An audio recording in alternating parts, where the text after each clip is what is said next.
pwede na po kayo makampante na hindi komplikasyon yung dating pinsala sa ulo ni Vanessa kung bakit nangyari sa kanya ito. Pero meron po akong dalang ibang balita. She is 3 months pregnant. Congratulations. Congratulations. Maraming salamat, Dok. Mauna na po ako. Sige lang, mag-ingat ka, Iha. Mali.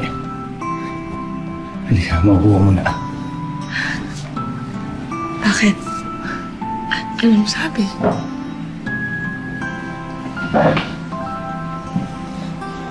Natatandaan mo ba nung nilayo kita kay William?